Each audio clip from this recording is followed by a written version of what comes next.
If you're running cold email, there is three tips that you need to avoid if you want to succeed with it. And as always, my name is Simon, and I'm running a B2B cold lead gen agency called CasmaSolutions, and we are operating in Copenhagen, Denmark. And if you're new to the channel, welcome, and let's dive into it. So, as I said, top three tips to avoid if you want to succeed with cold email. There's of course a lot more tips than this, but this is just the main focus points that you really need to avoid if you want to succeed with cold email. And I could go over and over and over again on all kinds of topics inside of cold email, but let's dive into it. So the first tip is that your prospects don't read your cold emails, they scan your cold emails. So stop sending paragraph long cold emails. Your prospects don't have the time for long emails.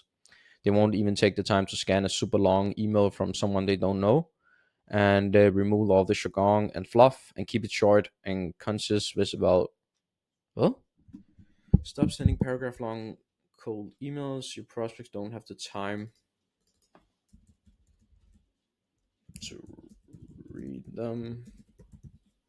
They won't even take the time to scan. They won't even take the time to scan an email for someone.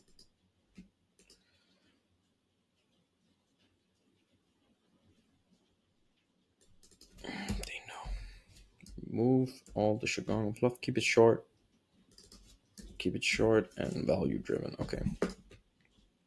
Stop overthinking your cold emails. What you have to do is take massive action and keep testing to find what works and what doesn't work. Remember that you are reaching out to human beings, so everything. Make sure you have fundamental in place. Okay. Yeah.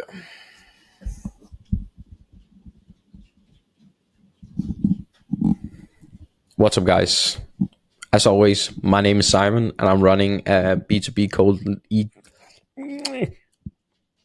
What's up, guys? My name is Simon. I'm running a cold email agency called CasmaSolutions, and we specialize in cold email for our clients.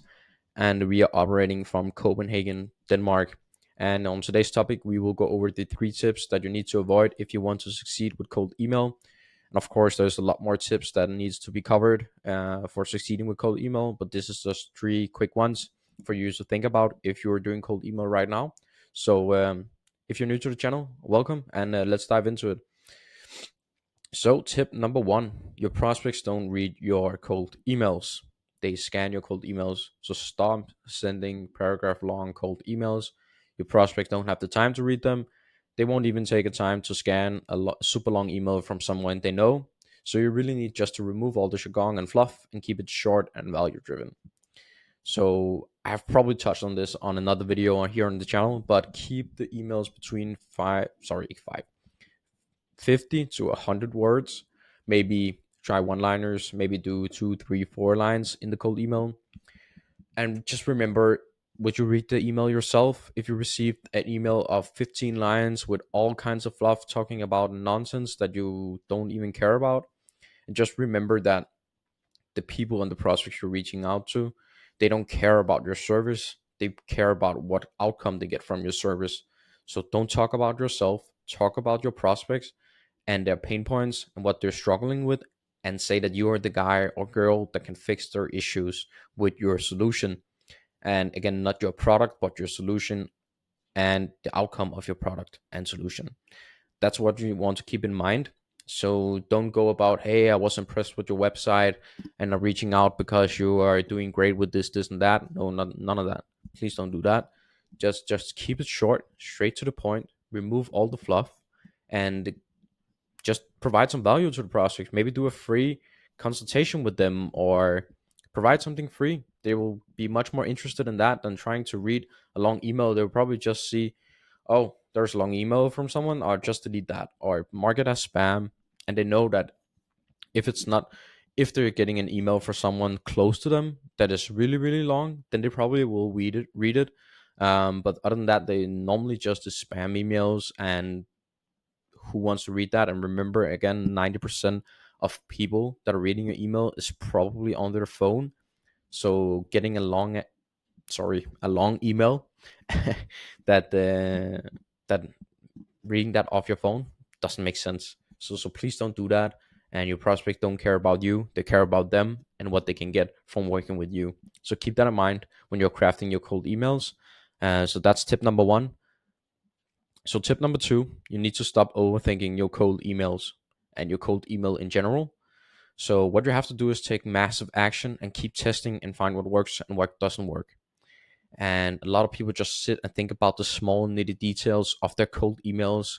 Oh, what about my signature? Do I have to keep my phone number in, or do I want to do a picture? Or what about this phrase, or what about that, and what should I give in my subject line? They spend hours and hours and hours on trying to get the perfect subject line that 90% of the cases doesn't matter. The only thing the subject line is meant to be is just to get the prospects to be interested in your email. And when they see that, let's say you have a Gmail inbox, you can see that subject line, and then you can see the first 5 6 words of the email. So the subject line really doesn't matter. But if they can see, hey, first name, I was impressed, I can assure you that they will do this on the button delete. That's just out of the way.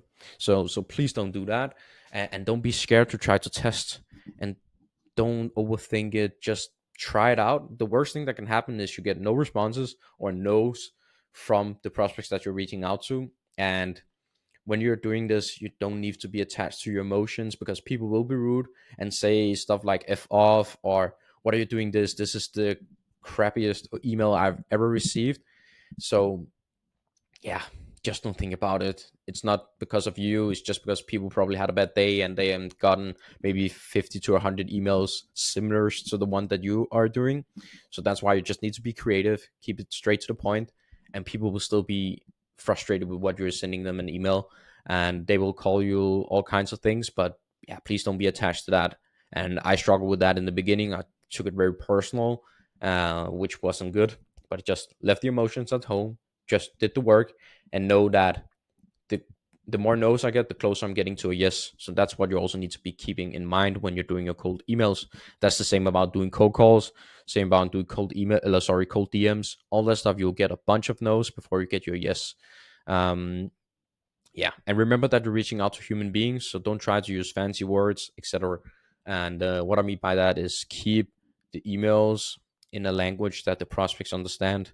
So if they're using a certain term in the industry that you're reaching out to, keep it in that way. Don't try to use another kind of language, because then it won't resonate. So if you know that you can replace SDRs in this niche, then you will of course need to mention that in your email. Then you don't say, do you need a new salesperson, or do you need this and that? No, keep it relevant to the prospects you're reaching out to. Use their language and keep it very simple and easy to read, easy to understand, and try to use something called Hemingway, because then you can see the reading grade of your emails, and you really just want to keep it as low as possible so a 3-year-old can understand what they're reading inside of your email. And that's tip number two. So let's go over tip number three, and that is to make sure that you have the fundamentals in place. And I'll go over this a little bit deeper in another video. But what I mean by that is that you have to have your offer and your niche in place before trying to fix all of the other metrics that you can prove in your campaigns. And that's a little bit over to not overthinking your cold emails, because people just think about too much of things that don't care. If you don't have your offer and your niche in place, then try to tweak it with a personalization, or have a better tech or better lead provider. They won't do anything for you.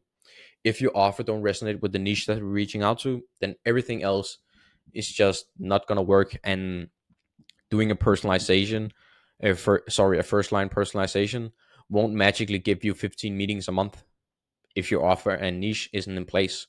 But this topic is just too broad to go over in this video. But it's just for you to really remember that, and of course, be sure to watch the other video I made on this topic. But yeah, keep the fundamentals in place. Don't focus on the small stuff that won't matter a lot. Maybe it will trigger your campaign with maybe 5-10% if you're doing top of the iceberg. But yeah, just keep in mind that the offer and the niche is the most important thing.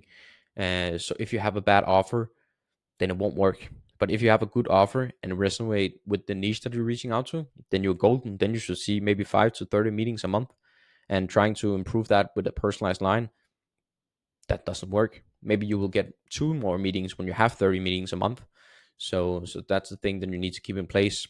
And sometimes you see people maybe on LinkedIn or other place posting about a campaign, and they sending, oh, if you want this copy, you can just text copy in the comment section. I'll send it over to you. And then you see the copy and you're like, that fluff?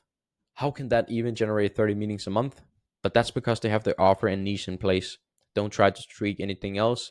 So yeah, that's just something to keep in mind. But this is the 3 tips that you need to avoid if you want to succeed with cold email. It's just basic knowledge. Don't overthink it. Don't do too long emails and then have your offer and niche in place. Then you should be golden. And I hope you liked this video. If you liked the video, please give it a like. If you didn't like it, give it a dislike. I appreciate both. And be sure to subscribe for future videos. And if you have anything you'd like me to know in the comments, then please do that. And otherwise, I'll see you in the next one. Bye.